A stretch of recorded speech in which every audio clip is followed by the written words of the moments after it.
Welcome to the Deep Dive. We're the show that tries to cut through the noise, get right to the core of global news stories, sometimes ones that aren't maybe top of your feed, but really offer some surprising insight. Exactly. Today, we're heading to Thailand, actually. We're going to unpack some recent political developments there, things that tell us quite a bit about how power might be shifting. It's a fascinating case study. It really is. And our main source today is an article called Thailand Senate Election Results and Notable Absences. Now, what's immediately interesting, I think, isn't just the topic, but where this article comes from. Right. It's from the blog of Ocean Worldwide. They're a luxury real estate agency based in Phuket. And let's be super clear on the pronunciation. It's Phuket, okay? Not Phuket. They've been there since 2004. Yeah, over 2 decades. And focused on luxury residential properties, Phuket and Koh Samui.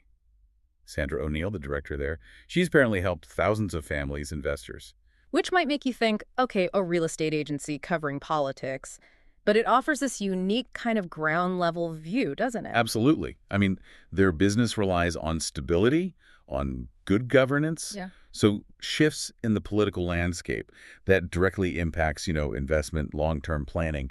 It's a reminder that politics and economics, even real estate, are deeply connected. Definitely an unexpected but valuable perspective. So, okay, our mission today, let's really get into these Thai Senate election results. Who actually got elected? And crucially, what is this new Senate's role? Because it's changed significantly. What does that mean for Thailand's political future? What can we learn? And that's the core of it, isn't it? Understanding these political mechanics anywhere. It's more than just names. It's about how power is distributed, how influence works, the checks and balances.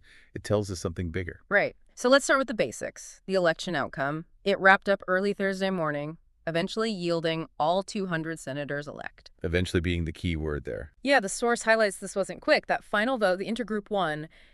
It's quite a unique process where candidates vote among themselves in professional groups. Right. It started Wednesday evening. And went all night, right through till almost 5 a.m. Thursday. A marathon session. Wow. Truly.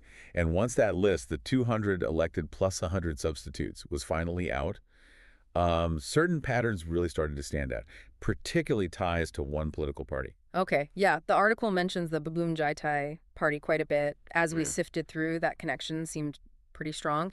Can you maybe give us some examples? Who are we talking about? Sure. Well, you've got Nippon Iquanet. He ran for MP for Bhumjaithai down in Phuket previously. Oh, okay. Then there's People at Hawahanbrakan. He was an advisor to a former tourism minister from Bhumjaithai. Right. Dr. Prafantangs Rikiatkul. He served as vice minister for public health back when the Bhumjaithai leader, Anutin Charnvirakul, was the health minister. Okay, seeing a pattern here. And it continues. Former 4th Army Chief, General Kriyankrai Sridak. He's now the chief advisor to Anutin, who's currently the interior minister. So these aren't just, minor links. They're pretty significant political and professional relationships. Yeah, that definitely suggests a concentration of influence. So did the article break down where these senators came from geographically? Which provinces got the most seats? That must show us where the power bases are. It did. And it's quite revealing. Buriram province came out on top, electing 14 senators. 14 from one province. 14. And Buriram is widely known, as a stronghold of Nuon Chidchob, who's basically the godfather of the Bhumjaithai Party. Okay, so that lines up perfectly with the party links you just mentioned. Very clear connection there. Absolutely illustrates where a lot of that political weight and, frankly, organizational strength lies. Were there other provinces with significant numbers? Yeah, the article lists Bangkok with 9 senators, which you might expect. Then Surin and Ayutthaya, they each got 7. And Onthong, Satan, and Songkhla each sent 6 senators. Interesting. So you get this kind of map of influence across the country. Exactly. It shows where individuals with, let's say, strong affiliations managed to get through, but it also gives you a glimpse into those regional political dynamics. Now, aside from who did get elected, the article pointed out some notable absences, surprises, really. The big one seems to be former Prime Minister Somchai Wongsawat. He wasn't elected, which is apparently a shock. It was definitely a talking point. Many political watchers had him pegged to become the next Senate Speaker. You have to remember his connections, too. He's the brother-in-law of Thaksin Shinawatra. Right, whose influence is still, a major factor in Thai politics. Exactly. So for Somchai not to make it, this just shows you, doesn't it? Even with those strong ties, anticipated outcomes aren't guaranteed. Politics can be unpredictable. Things shift. It definitely highlights the complexity, maybe internal dynamics we don't always see. Precisely. Okay, but it wasn't all just established political figures or surprises like that. The article mentions some diverse new voices joining the Senate, too. Yes, there's a mix of backgrounds. People like Ankana Nilafejit, a well-known human rights activist. Okay. Lay Yarat, who's an economics lecturer at Chulalongkorn University. Then you have former governors like Wirsak Wichit from Ang Thong and Thawat Suraban from Si Saket. And Mangkul Sursaja, former head of provincial administration. That's right. So you do see a range of professional experience coming in. Which sounds positive, right? Different perspectives. It does, but there's a nuance here. Ankana Nilafejit herself pointed this out to reporters. She observed that actually very few representatives from the sort of civil sector, the grassroots level, were elected. Ah, so diverse professions, yes, but maybe not fully representative of civil society groups. That seemed to be her observation, yeah.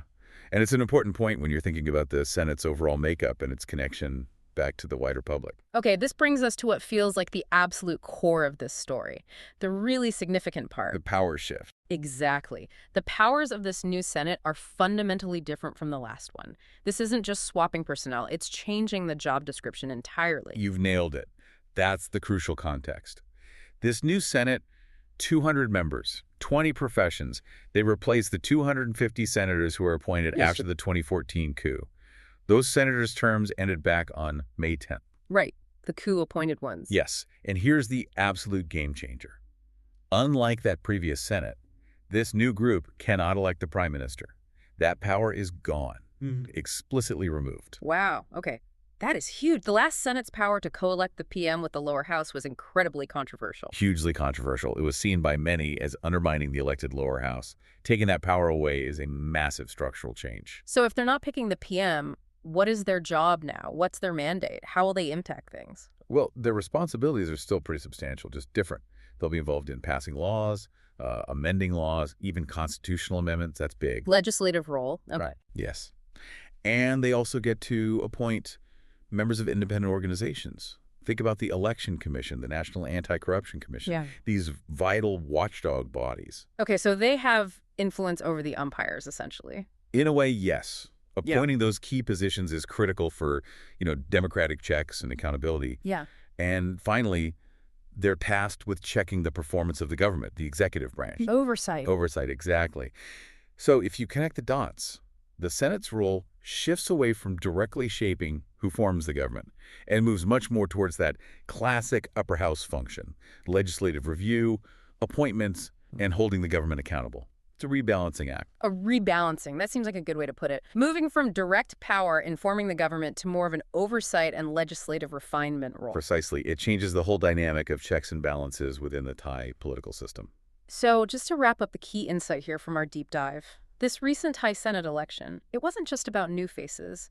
It ushered in a Senate with a fundamentally redefined purpose. They've lost that controversial power to pick the prime minister. Instead, their focus is now squarely on legislation, appointments to independent bodies, and keeping an eye on the executive government. That's the essence of it. And it leaves us with a really interesting thought, doesn't it? Final thing for you to consider. Well, what could this new setup, this new configuration of power in the Thai Senate actually mean for Thailand's future, for its stability, its democratic path? What does this shift tell us about how political institutions everywhere evolve, how roles get reshaped in complex environments? How might this specific change influence politics, public trust, maybe even policy decisions down the line in Thailand? It's something worth mulling over. Definitely a provocative question. How does redefining one part of the system ripple outwards? Thank you for joining us on this deep dive today. Keep exploring, keep asking questions. We'll be back soon.